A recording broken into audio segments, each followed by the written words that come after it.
నమస్తే, welcome to question hour. Tata Consultancy Services, సింపుల్ గా చెప్పాలంటే టీసీఎస్. ఈ సంస్థ గురించి తెలియని విద్యావంతులు ఎవరు ఉంటారు. ప్రతి సాఫ్ట్వేర్ ఇంజనీర్ అలాంటి సంస్థలో జాబ్ కోరుకుంటారు. అలాంటి కార్పొరేట్ సంస్థను మున్సిపల్ కార్పొరేషన్ లా మార్చేస్తారా? నాసిక్ యూనిట్ లో వెలుగు చూసిన అరాచకాలు అన్ని కావు. లవ్ జిహాద్ అనేది చిన్న పదమా? అది ఉగ్రవాదుల క్రీనేడకు అడ్డగా మారిపోయిందా? ఇవే అనుమానాలు వ్యక్తమవుతూ ఉన్నాయి. ఒకవైపు మత మార్పిడుల కలకలం, మరొక వైపు లైంగిక వేధింపుల రహస్యాలు. నాసిక్ మహిళా పోలీసులు అత్యంత చాకచక్యంగా గుట్టురట్టు చేశారు. సస్పెన్స్ థ్రిల్లర్ సినిమాకు ఏమాత్రం తీసిపోని విధంగా రహస్యమైన దర్యాప్తు సాగింది. కార్పొరేట్ కీచకుల నయ్య ఉగ్ర స్వరూపం బయటపడింది.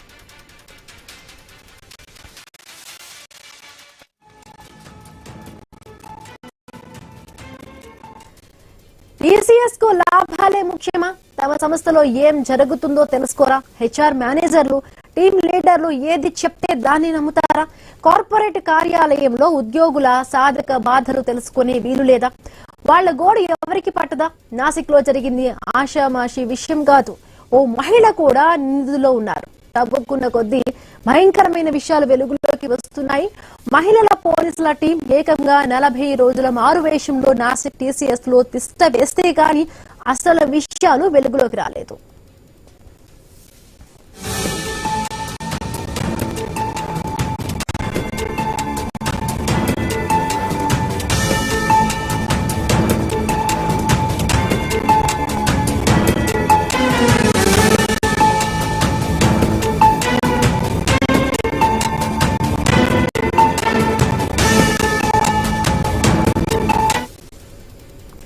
మహిళా ఉద్యోగులే కాదు, జెంట్స్ సైతం వేధింపులకు గురయ్యారు. ఇందులో లవ్ జిహాద్ కోణం ఉంది. మత మార్పిడులు ఉన్నాయి. కుటుంబ సభ్యులను సైతం వేధించిన విషయాలు వెలుగులోకి వచ్చాయి.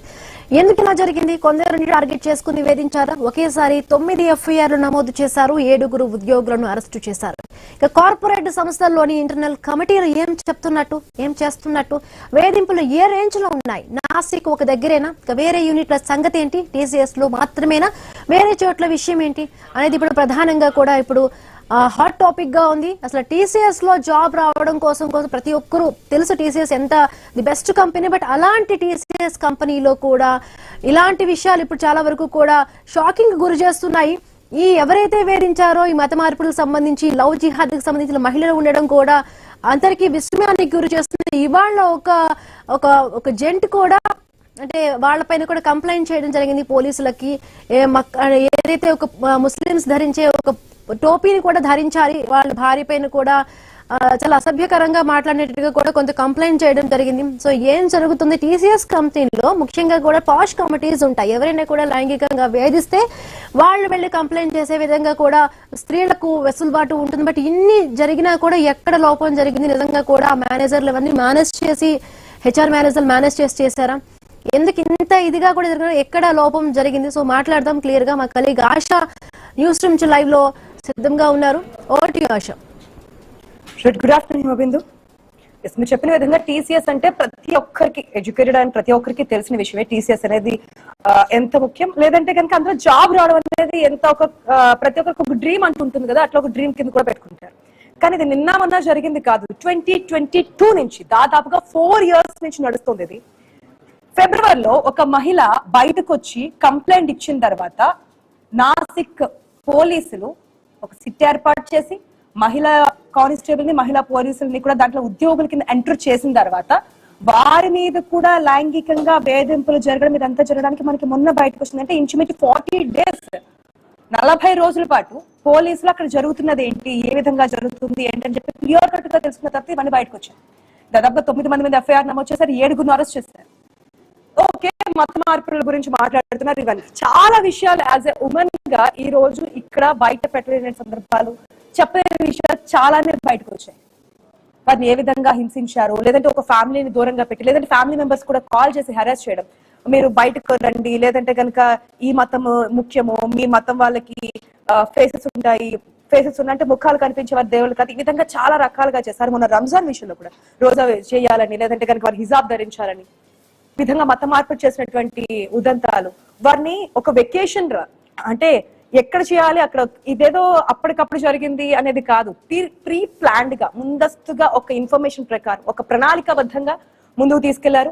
దీంట్లో ఒక మహిళ ఉండి హెచ్ఆర్ డిపార్ట్మెంట్ లో కూడా, అంటే ఏదైనా సంస్థలో ఏదైనా తప్పులు జరిగినా లేదంటే మనకి ఏదైనా ఇబ్బందులు ఉన్నా మనం కంప్లైంట్ చేస్తే హెచ్ఆర్ డిపార్ట్మెంట్ కాదు, హెచ్ఆర్ డిపార్ట్మెంట్ కి వెళ్ళి కంప్లైంట్ చేసిన దాదాపుగా ఫీమేల్ ఎంప్లాయీస్ ఎవరైతే ఉన్నారు ఇబ్బందులు పడుతున్న వారికి అంటే 90 అబోవ్ ఈమెయిల్స్ వెళ్ళాయి.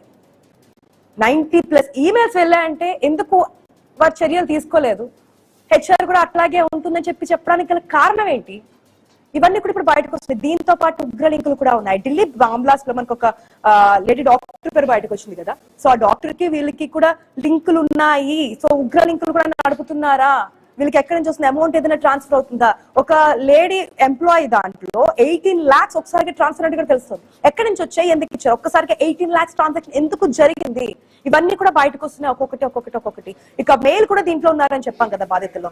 అతను కూడా జాయినింగ్ అప్పుడు ఒక మాల వేసుకుని వచ్చిన తర్వాత లేదు అని చెప్పి ఆ మాలను తీసేమనడము, ముస్లిం గా కన్వర్ట్ కావాలని చెప్పడము, ఈ విధంగా చేస్తున్నటువంటి తరుణము చూసారు. ఒక మహిళ యాజ్ ఎ ఉమెన్, ఒక అమ్మాయి మాత్రం బయటకు వచ్చి కంప్లైంట్ ఇచ్చింది. అది ఇదంతా బయటకు వచ్చి, ఇది ఒక్క చోటేనా? ఎక్కడ జరగడం లేదా? అన్ని రంగాల్లో ఉమెన్స్ డే వచ్చిందంటే ఎంతో గర్వకారణంగా ఎంతో గొప్పగా చెప్పుకుంటాం కదా. అన్ని రంగాల్లో మహిళలు దూసుకెళ్తున్నారు. ఏ రంగంలోనూ లేనిదంటూ లేదు, మహిళలు చేయిందంటూ ఏది లేదు, సత్తా చాటుతున్నారని చెప్తూ ఉంటాం. ఈ రోజు ఉమెన్ బిల్ కూడా పాస్ అవుతుంది, అది పక్కన పెడితే. ఇటువంటివి ఎన్ని రకాలుగా జరుగుతున్నాయి, ఎంతమంది బాధపడుతున్నారు, వాళ్ళని భౌతికంగా మానసికంగా హరాస్ చేస్తూ ఉన్నారు. అది కూడా ఇక్కడ మళ్ళీ ఈక్వేషన్స్ 18 to 25 years అందరినీ కాదు, 18 నుంచి 25 సంవత్సరాల మధ్యలో ఉన్నటువంటి యువత మహిళలను మాత్రమే టార్గెట్ గా చేసుకున్నారు. వాళ్ళ ఫ్యామిలీ బ్యాక్గ్రౌండ్ తెలుసుకుంటున్నారు. వాళ్ళు ఏదైనా ఫినాన్షియల్ గా కొంచెం డౌన్ ఉన్నప్పుడు వాటిని ఇంకాస్త లోపరుచుకోవడానికి ప్రయత్నాలు చేస్తున్నటువంటి సందర్భాలు కూడా మనకు కనిపిస్తున్నాయి. ఇప్పుడు ఇంకా ఇన్వెస్టిగేషన్ జరుగుతోంది, అరెస్టుల పర్వం జరుగుతోంది. ఇంకా చాలా మంది, ఇంకా 50 మంది దీంట్లో, అంటే 50 మెంబర్స్ వరకు దీంట్లో ఇంక్లూడ్ అయి ఉంటారనేది పోలీసులు విచారణలో చెప్తున్నటువంటి అంశాలు కూడా బయటకు వస్తున్నాయి. అనేక ఉగ్ర లింకులు ఉన్నాయా అనేది కూడా విచారణ జరుగుతున్నటువంటి అంశాలు. ఎందుకు అది ఒక్కటేనా? ఎందుకు మహిళలు అంటే ఒక రకమైన వస్తువుగా చూసేటువంటి విధానం ఎప్పుడు మారుతోంది? మాట్లాడదాం. మనతో పట్టిపేటలో పార్టిసిపేట్ చేస్తున్న డాక్టర్ సంధ్య గారు, at the same time Boddeti Prabhakar గారు కూడా జాయిన్ అవుతారు, data engineer. Good afternoon ma'am. Good afternoon అండి. సంధ్య గారు, ఒక మహిళగా అది మీరు మీ వృత్తి ప్రకారం డాక్టర్ చేయనివ్వండి, వైద్య వృత్తి కానివ్వండి, మేము చేసినటువంటి జర్నలిజం కానివ్వండి, ఐటీ కంపెనీ కానివ్వండి, ఒక మహిళ ఇంటి నుంచి వచ్చి వర్క్ చేస్తున్నారంటే ఓన్లీ వర్కే కాదు, ఇంట్లో ఉన్నటువంటి టెన్షన్స్ ఉంటాయి, అనేకమైన కారణాలను కూడా పక్కన పెట్టి, ఆ ప్రాబ్లమ్స్ అన్నిటి కూడా పక్కన పెట్టి చేసుకున్నటువంటి, లేదంటే మనం ఏదైతే మన డ్రీమ్ ఉంటుందో దాని ప్రకారం మనం ఒక వృత్తిని కొనసాగిస్తున్నామో దాంట్లో 100% ఇవ్వాలని చెప్పి ముందుకు వెళ్తారు. అటువంటి మహిళలకి ఇటువంటి ఎదురైనప్పుడు లైంగిక వేధింపులు కావచ్చు, హిజాబ్ ధరించాలని కావచ్చు, ఎవ్రీడే వెళ్ళిన వెంటనే ఇదే టార్చర్ వాళ్ళకి మైండ్ లో ఉంటే దాదాపు 4 years నుంచి వాళ్ళు ఇదే టెన్షన్ ని కంటిన్యూ చేసుకుంటూ వచ్చి ఇప్పుడు బ్లాస్ట్, అది కూడా ఒక లేడీ ధైర్యంగా బయటకు వచ్చింది కాబట్టి ఇప్పుడు బయటకు వచ్చింది. లేదంటే కనుక ఇంకా ఎన్ని సంవత్సరాలు కంటిన్యూ చేస్తారో కూడా తెలియనటువంటి పరిస్థితి. ఇంకా ఎంతమంది దీంట్లో బలైపోయేవారో తెలియనటువంటి సిచ్యువేషన్. ఇది ఇంకా ఎంత స్ప్రెడ్ అయ్యేదో తెలియనటువంటి సిచ్యువేషన్. మహిళలకి మహిళలే శత్రువులు అనడానికి ఇక్కడ వెళ్ళి హెచ్ఆర్ కి కంప్లైంట్ చేస్తున్నా ఆవిడ కూడా చాలా లైట్ గా తీసుకోవడం, ఏం పర్లేదని చెప్పడం ఎంతవరకు పోతుంది? దీన్ని కట్టడి చేయడం ఎట్లా? మాట్లాడదాం సద్య గారు. దానికంటే ముందు ఒక షార్ట్ బ్రేక్ తీసుకుందుకు వచ్చిన వాళ్ళు.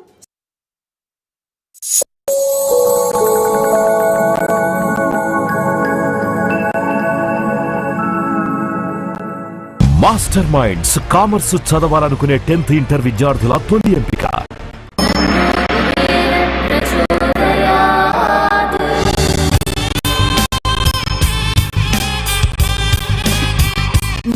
అక్షయ తృతీయ అన్ని బంగారు నగలకు తరుగులో 1% తగ్గింపు, వజ్రాభరణాలు క్యారెట్కు 4,000 తగ్గింపు, గోల్డ్ కాయిన్స్ కు తరుగేలేదు. మాస్టర్ మైండ్స్ కామర్స్ చదవాలనుకునే 10th ఇంటర్ విద్యార్థుల తొలి ఎంపిక.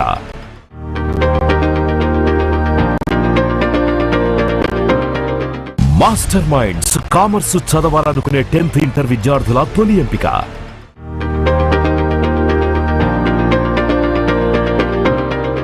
మాస్టర్ మైండ్స్ కామర్స్ చదవాలనుకునే 10th ఇంటర్ విద్యార్థుల తొలి ఎంపిక.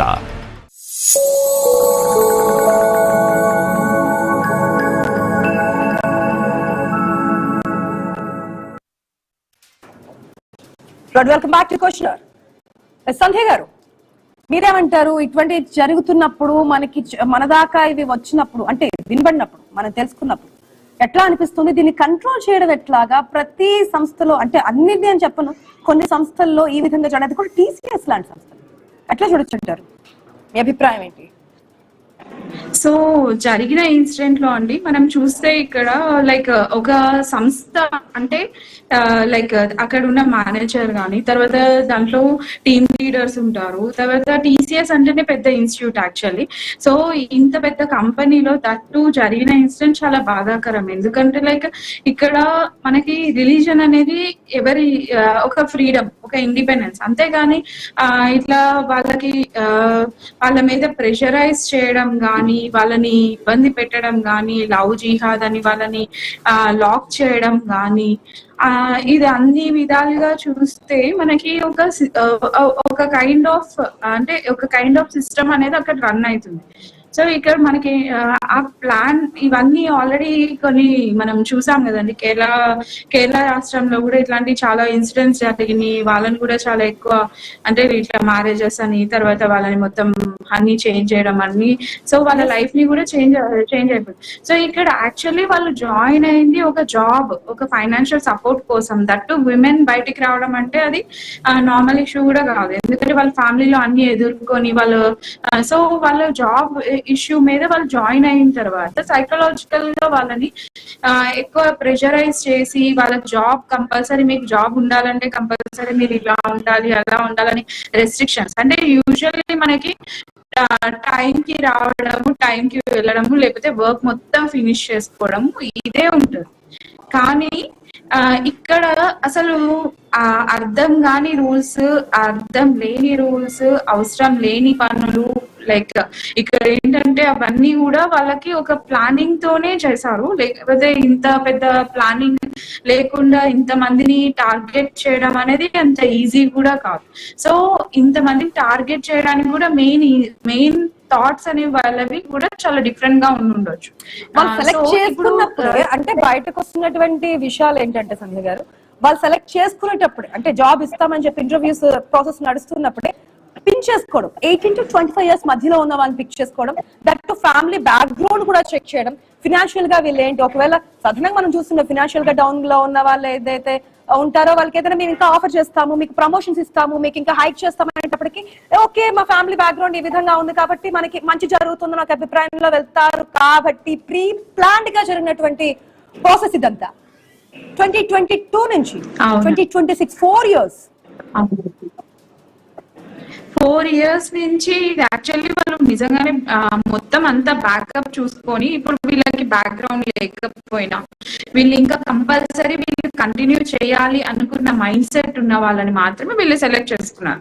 డెఫినెట్లీ సెలెక్ట్ చేసుకున్న వాళ్ళలో కూడా అంటే వీళ్ళు మెయిన్ గా ఏంటంటే వాళ్ళకి ఏజ్ లిమిట్ ఏదైతే ఉందో వాళ్ళ టార్గెట్ కూడా వాళ్ళకి అంటే వాళ్ళ కారణాలు కూడా వేరే వేరే ఉండొచ్చు. కానీ ఏదైతే ఈ లైంగికంగా వేధింపులు గురైన వాళ్ళని చూస్తే వాళ్ళు చాలా ఇబ్బంది కూడా పడతారు. ఎందుకంటే వాళ్ళు సైకలాజికల్ గా వాళ్ళ HR కి కంప్లైంట్ చేసినా ఏం యూస్ లేదు, వాళ్ళ ఓన్ జాబ్స్ కూడా వాళ్ళు పోగొట్టుకోలేని పరిస్థితి, ఫైనాన్షియల్ గా వాళ్ళు వీక్ ఉంటుండొచ్చు, తర్వాత వాళ్ళకి లైఫ్ కూడా మళ్ళీ డిఫికల్ట్ కూడా అవుతుంది. ఎందుకంటే ఇలాంటి వాళ్ళకి ఏంటంటే ఒక గ్రూమింగ్ టెక్నిక్ అంటారు, దీన్నే ఒక గ్రూమింగ్ టెక్నిక్ అంటారు. సో ఎప్పుడైతే వాళ్ళ మైండ్ సెట్ ని వాళ్ళని స్లోగా టార్చర్ చేయడం స్టార్ట్ చేస్తారు, వాళ్ళకి చెప్పడం కూడా వాళ్ళకి మెల్లమెల్లగా అలవాటు చేయడము, సో ఇలా ఉండాలి, ఇలాగే ఉండాలి, సో ఇట్లా. అది కూడా జరిగింది. వాళ్ళు ఒక టీమ్ పిక్నిక్ కింద తీసుకెళ్లడము, టీమ్ టూర్ అని చెప్పి బయట తీసుకెళ్లిన తర్వాత వాళ్ళని ఒక స్పెషల్ రూమ్స్ లో పెట్టడము, వాళ్ళతో మాట్లాడి లేదు మీ ఫ్యామిలీ సిచ్యువేషన్ ఇది కదా, మీరు ఇంకా ఫ్యామిలీ గురించి ఆలోచిస్తున్నారు, మీ లైఫ్ మీరు చూసుకోండి, మీరు గ్రోత్ అవ్వండి, మీరు ఈ విధంగా చేస్తే ఇంకా మీకు లైఫ్ బాగుంటుంది, ఈ విధంగా వాళ్ళని డైవర్ట్ చేసి మైండ్ బ్రెయిన్ వాష్ చేయడానికి చేయాల్సిన పనులన్నీ చేసినటువంటి సందర్భాలు మనం బయటకు వస్తున్నాయి. ఇంకా రావాల్సినవి కూడా చాలానే ఉన్నాయి. సంజయ్ గారు ఒక్క నిమిషం, మనతో పాటు ప్రభాకర్ గారు జాయిన్ అయ్యారు, data engineer. Good afternoon sir.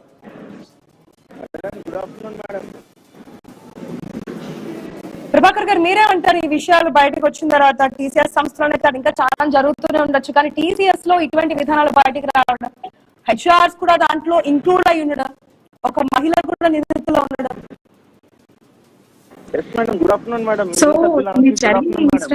Sanjay గారు ఒక్క నిమిషం, ప్రభాకర్ గారు మాట్లాడుతున్నారు, వాళ్ళ వెర్షన్ తీసుకుని మళ్ళీ మీ దగ్గరికి వస్తారు. చెప్పండి, కొంచెం గట్టిగా మాట్లాడండి. ఎస్ మేడం, ఇది చాలా రియల్లీ వెరీ వెరీ దారుణమైన సంఘటన మేడం. ఇది యాక్చువల్ గా మనకి prevention of sexual harassment policies కంపెనీలోనే ఎంత మిస్యూజ్ అవుతున్నాయో ఈ ఒక్క ఇన్సిడెంట్ చాలు మేడం. ఈ టీసీఎస్ అనేది ఒక బ్రాండ్ మనకి ఇండియన్ కంపెనీస్ లో, అంటే ఒక ఓడిసే మనకి ఒక నాణ్యతకి కారణమైన కంపెనీలు ఇలా జరగడం నిజంగా చాలా దారుణమైన సంఘటన మేడం. యాక్చువల్ గా మహిళలకు ఉద్యోగం చేసే చోట వి నీడ్ టు ఇంకా మనకి సెక్యూరిటీ బాగా ఉండాలి మేడం. ఓకే, సో మనకి దేశంలో ఉన్న అతిపెద్ద కంపెనీ అయిన టీసీఎస్ లో ఇలాంటి హెచ్ఆర్ వైఫల్యం జరిగితే ఇంకా చూడండి మేడం, మరి మిగిలిన కంపెనీల్లో ఇంకెలా జరుగుతున్నాయో. మనకు బయటకు వచ్చి టీసీఎస్ వచ్చింది, సో ఒక కంపెనీలో జరిగిందంటే డెఫినెట్ గా it's going to happen in other companies as well madam. So definite గా ఆడిట్ అనేది అన్ని కంపెనీల్లోనే జరిగే మొత్తం బాధ్యత తీసుకోవాలి మేడం. మొత్తం ఈ అసలు ఈ prevention of sexual harassment correct గా ఇంప్లిమెంట్ అవుతుందా, ఒకవేళ అవ్వకపోతే ఏంటి వాళ్ళ పరిణామాలు. మొత్తం టైర్ 1 కాదు, టైర్ 2 నగరాల్లో కూడా మొత్తం అన్ని యూనిట్లోని మనకి ఇలాగా ఒక స్పెషల్ ఫోర్స్ లాగా ఏర్పాటు చేసి మనం దీన్ని నిరోధించాలి మేడం. ఇంకేమున్నాయి ఛాన్సెస్ మేడం? ఇంకా ఏమున్నాయి అనుకోవచ్చు ఛాన్సెస్ ఇట్లాంటి జరగకుండా? ఫస్ట్ కట్టడి 4 years బట్టి జరుగుతున్న దాన్ని ఇప్పుడు ఒక మహిళ బయటకు చెప్పిన తర్వాత మనకి బయటికి రావడం, దీని ఇన్వెస్టిగేషన్ అరెస్టులు కొనసాగుతున్నాయి కదా, అట్లాంటి జరగకుండా ఇంకా అంటే మేడం మనం యాక్చువల్ గా అంటే సిస్టమ్ లో ఇంకా మనం ఎన్ని పెట్టినా సరే they are trying their own like కొత్తగా వాళ్ళన్ని చేస్తున్నారు మేడం. సో ఒక మనిషిని మార్చడానికి చేయడానికి they are doing so many luring చేస్తుంటే మరి at one point of time they are also like due to some financial issues అని కానీ, లేకపోతే వాళ్ళ యొక్క పేరు ఎక్కడ బయటకు వస్తుందో భయంతో సెక్యూరిటీ వాళ్ళు కానీ. మరి ఇక్కడ ప్రభాకర్ గారు ఓన్లీ హెరాస్మెంట్ గురించే కాదు, మతాన్ని మార్పు చేయడం గురించి కూడా వాళ్ళు చాలా బ్రెయిన్ వాష్ చేశారు. మీరు మార్చుకోవాల్సిందే. మన రంజాన్ టైంలో కూడా వాళ్ళు ఎంత హెరాస్ చేశారు. వాళ్ళు ఉపవాసాలు ఉండాలి, రోజా ఉండాలి, ఇదంతా అంటే ఏ విధంగా ఉంటుంది అదంతా కూడా చేయాలి. మీరు ఆ విధంగా చేస్తే మీరు ఇక్కడ కంటిన్యూ అవుతారు, లేదంటే కనుక మీకు పే స్లిప్స్ స్లిప్స్ ఇస్తాం, మీరు వెళ్ళిపోవాల్సిందే, మిమ్మల్ని జాబ్ ని తీసేస్తాం. ఇటువంటివన్నీ కూడా రోజు ఆఫీస్కి వెళ్తే వాళ్ళకి జాబ్ పరంగా ఉండే టెన్షన్స్ కన్నా ఈ టెన్షన్స్ కి ఎక్కువగా మేము ఎక్కువ ఇదైపోయామని చెప్తున్నటువంటి సిచ్యువేషన్స్ కనిపిస్తున్నాయి కదా. ఎస్ మేడం, దీన్నే మనం ఆర్గనైజ్డ్ గ్రూమింగ్ అని పిలుస్తున్నాం కదా మేడం. అంటే జిహాద్, లవ్ జిహాద్ అని, నెక్స్ట్ ల్యాండ్ జిహాద్ అని, నవ్ కార్పొరేట్ జిహాద్ కూడా వచ్చారు madam. So they are trying all the ways. ఒక మతాన్ని మార్చడానికి they are trying everything madam. They are targeting మన హిందూ మహిళలను బాగా టార్గెట్ చేసి వాళ్ళ ఫైనాన్షియల్ స్టేటస్, దే ఆర్ ప్రతిదీ రిక్రూటింగ్ ఫేజ్ లోనే వాళ్ళు they have some particular directions అనుకుంటాను మేడం. సో ఈ ఫైనాన్షియల్ బ్యాక్గ్రౌండ్ లో ఉన్న వాళ్ళు మనం తీసుకొని వీళ్ళు కొద్దిగా మచ్చిగా చేసుకుని ఇట్స్ లాంగ్ ప్రాసెస్ అనుకుంటున్నాను మేడం. ఇది అంతా ఒక రోజు అయిపోతుంది కదా మేడం. వాళ్ళు ఒక రోజు స్టార్ట్ చేసింది ఏం కాదు, 4 years నుంచి చేస్తుంటే ఈ రోజు బయటకు వచ్చింది. ఈ రోజుకైనా బయటకు వచ్చింది మేడం. 2021 అంటున్నారు మేడం, ముందు నుంచి అవ్వచ్చు కూడా కదా మేడం. అదే సో మహిళ ఇచ్చిన కంప్లైంట్ ప్రకారం 2022 నుంచి ఇదంతా నడుస్తోంది అనేది యాజ్ ఎ కంప్లైంట్ ప్రకారం బయటకు వచ్చిన ఇన్ఫర్మేషన్ ప్రకారం మనకు తెలుసు. ఎస్ ప్రభాకర్ గారు, ఒక నిమిషం. సంధ్య గారు, మీరేమంటారు? ఇప్పుడు ఏదో మనకు ఒకటి బయటకు వచ్చింది టీసీఎస్ గురించి, కాబట్టి టీసీఎస్ గురించి మనం మాట్లాడుతున్నాము. బయటికి రానివి ఇంకెన్నో ఉంటాయి. ఆ మహిళ ధైర్యం చేసి కంప్లైంట్ ఇచ్చింది కాబట్టి నాసిక్ పోలీసులు కూడా చాలా ధైర్యంగా, అంటే సాహసంగా, అక్కడ దాంట్లో హెచ్ఆర్ డిపార్ట్మెంట్ మేనేజర్స్ అందరూ కూడా ఇంక్లూడ్ అయి ఉన్నారు కాబట్టి, వాళ్ళ దగ్గర సాక్ష్యాలు ఏమీ లేవు కాబట్టి వాళ్ళు కావాలని చెప్పి అక్కడ ఉన్నటువంటి ఎంప్లాయీస్ గా వెళ్ళడము, వాళ్ళని కూడా అంటే పోలీస్ ఆఫీసర్స్ ని, కానిస్టేబుల్స్ కూడా హెరాస్ చేసిన తర్వాత అక్కడ ఉన్నటువంటి సీసీ ఫుటేజ్ అన్ని కూడా కలెక్ట్ చేసుకుని ఇప్పుడు ఇంతమంది 9 మంది మీద ఎఫ్ఐఆర్ నమోదు చేసినటువంటి సిచ్యువేషన్ మనకు కనిపిస్తుంది. ఒక టీసీఎస్ కాదు, వేరే చోట జరగచ్చు, ధైర్యంగా బయటికి రాకపోవచ్చు, ఫ్యామిలీ బ్యాక్గ్రౌండ్ కారణం కావచ్చు, ఇంకేదైనా వాళ్ళని డిమాండ్ కావచ్చు, లేదంటే వాళ్ళని ఏదైనా సమ్ రీజన్ చెప్పి బయటికి చెప్తే మీకు ఏదైనా అపాయం కలిగిస్తామని ఇంకేదైనా రీజన్స్ అయి ఉండొచ్చు. జరగకూడడానికి సో కంపల్సరీ ఇక్కడ గ్రూమింగ్ అయితే వాడుంటారండి. ఎందుకంటే వాళ్ళని మొత్తం బ్రెయిన్ వాష్ చేసి వాళ్ళని అసలు కంప్లైంట్ అనేది చేయనీయకుండా చేయడము కూడా చేస్తుంటారు. ఇన్నిసార్లు కంప్లైంట్ చేసినా కూడా కంప్లైంట్ కి కూడా ఒక రెస్పాన్స్ అనేది లేకుండా కూడా బయటకు అసలు ఒక ఇన్స్టిట్యూట్ బయటకు కూడా రానియకుండా కూడా ఇది న్యూస్ అనేది బయటకు రాకుండా కూడా చేశారు. సో అది కూడా ఇప్పుడు తను ధైర్యం చేసి బయటకు వచ్చి ఇలా జరుగుతుందని చెప్పడం వల్లనే మనకి ఇంత అక్కడ జరిగినవన్నీ కూడా బయటకు వస్తున్నాయి ఈ న్యూస్. సో ఇక్కడ మనం చూస్తే అండి ఒక ఆర్గనైజేషన్ ఏ సంస్థ కావచ్చు, ప్రైవేట్ కావచ్చు, కార్పొరేట్ కావచ్చు, ఏదైనా కావచ్చు, ఐటీ కావచ్చు, వేరే సెక్టర్స్ ఏదైనా కావచ్చు, ఎటువంటి జాగ్రత్తలు తీసుకోవాలంటారు? లేదంటే ఉమెన్ ఎంప్లాయీస్ కి ఎటువంటి జాగ్రత్తలు కానీ వాళ్ళకి సంబంధించి ఏదైనా కంప్లైంట్స్ వచ్చినట్టు ఏ విధంగా రియాక్ట్ కావాలంటారు? సో ఆడవాళ్ళకి కంపల్సరీ మనకు ఒక కనెక్టివిటీ అనేది ఇంపార్టెంట్ అండి. ఒక ఫ్రెండ్స్ తో మాట్లాడడం కానీ, తర్వాత గ్రూప్ అంటే ఒక సెక్యూర్డ్ మనకంటూ ఒక నమ్మకంగా మనం నమ్మగలిగే వ్యక్తులు ఎవరైనా ఉంటే సో వాళ్ళతో మంచిగా షేర్ చేసుకోవడం అనేది చాలా ఇంపార్టెంట్. అప్పుడే వాళ్ళు అంటే ఇప్పుడు ఇండివిజువల్ గా మనకి సాఫ్ట్వేర్ లో చూస్తే ఏంటంటే ఒక్కొక్కసారి వర్క్ ఫ్రమ్ హోమ్ ఇస్తారు, తర్వాత ఒకసారి కంపెనీస్ లో కూడా మనం వెళ్ళి వర్క్ చేయాల్సి వస్తుంది. సో ఎవరి వర్క్ వాళ్ళకి చాలా ఎక్కువ బిజీ ఉంటారు. సో వాళ్ళు మాట్లాడుకోవడానికి కూడా అంటే వాళ్ళ తోటి ఎంప్లాయీస్ ఎవరు అనేది కూడా సరిగా తెలియకుండా కూడా ఉంటూ ఉంటారు. సో కానీ కనెక్టివిటీ ఉంటే కంపల్సరీ ఇలాంటివన్నీ కూడా మనం షేర్ చేసుకోవడం వల్ల మనకు ఆ ప్రాబ్లం పెట్టేసి హెచ్ఆర్ ఏది చెప్తే అదే అనే విధానం కాకుండా ఇంకొక విధానం, లేదంటే డైరెక్ట్ గా మేనేజ్మెంట్ సంబంధించి ఏదైనా మెయిల్ చేయడం కానీ, లేదంటే డైరెక్ట్ గా వాళ్ళకి కంప్లైంట్ చేసే విధానం కానీ, ఈ విధానం ఏదైనా తీసుకొచ్చుంటే హెచ్ఆర్ కాకుండా మేనేజర్ కాకుండా అంతకన్నా పై అథారిటీకి వీళ్ళు ఆ రోజులోనే కంప్లైంట్ చేసి ఉండేవారు. ఈ రోజు ఈ సిచ్యువేషన్ వరకు వచ్చి ఉండేది కాదు, ఇంతమంది బలి కాకుండా కూడా ఉండేవారేమో. నెక్స్ట్ అట్లా జరగాలని చెప్పి కోరుతున్నాను ఉమెన్ ఎంప్లాయీస్ ఉన్నప్పుడు. ఈ విషయంలో నేను చెప్పేదానంటే ఏ సంస్థ అయినా హెచ్ఆర్ డిపార్ట్మెంటే కాకుండా ఉమెన్ ఎంప్లాయీస్ ఉన్నప్పుడు వారికి ఏదైనా హరాస్మెంట్ కానీ కింద లెవెల్ ఏదైనా జరుగుతుందా అని చెప్పి ఒక్కసారి మంత్లీ ఒకసారి కాకపోయినా సరే 3 months ఒకసారైనా వాళ్ళతో మీటింగ్ ఏర్పాటు చేసి, లేదంటే ఫోన్ కాల్స్, జూమ్ కాల్స్, ఇప్పుడు మనకి చాలా ఫెసిలిటీస్ వచ్చేసాయి, ఒక్కసారి వారితో మాట్లాడి ఎటువంటి ఇబ్బందులు ఉన్నాయంటే తెలుసుకునే విధానం వస్తుంటే బాగుండేది అనేది. ఎందుకు చెప్తున్నా అంటే మాకు ఇక్కడ అది నడుస్తోంది. యాజ్ ఉమెన్ ఎంప్లాయీగా మా సంస్థ చాలా ఫ్రీడమ్ గా చాలా ప్రొడక్షన్ గా మేము వర్క్ చేసుకుంటున్నాం కాబట్టి ఇట్లాంటి విధానాలు నడిస్తే ఇక్కడ ఏ ఉమెన్ కి కూడా ఇట్లాంటి ఇబ్బందులు పడే అవకాశం ఉండదు అనేది చెప్పే ప్రయత్నం. ఒకవేళ ఏదైనా జరిగితే కనుక డైరెక్ట్ గా బయటికి రండి, ధైర్యంగా పోరాడండి. మీకు ఏదైనా అవమానం కానీ, లేదంటే ఇటువంటి హెరాస్మెంట్ కానీ, లేదంటే మతం మార్పిడికి సంబంధించి మీ మీద ఒత్తిడి కానీ ఏదైనా జరిగినప్పుడు బయటకు వచ్చి కంప్లైంట్ చేయండి. మీ హక్కులు మీరు కాపాడుకోండి. జరగకుండా ఇంకొంతమంది దీని మీద బలి కాకుండా ఉండడానికి ముందుకు రావాల్సిన అవసరం కూడా ఉంటుందని కోరుకుందాం. Thank you so much doctor Sandhya garu debate లో పార్టిసిపేట్ చేసినందుకు. ఇది వాటికి వచ్చిన కీప్ వాచింగ్ ఐ న్యూస్ మీతోనే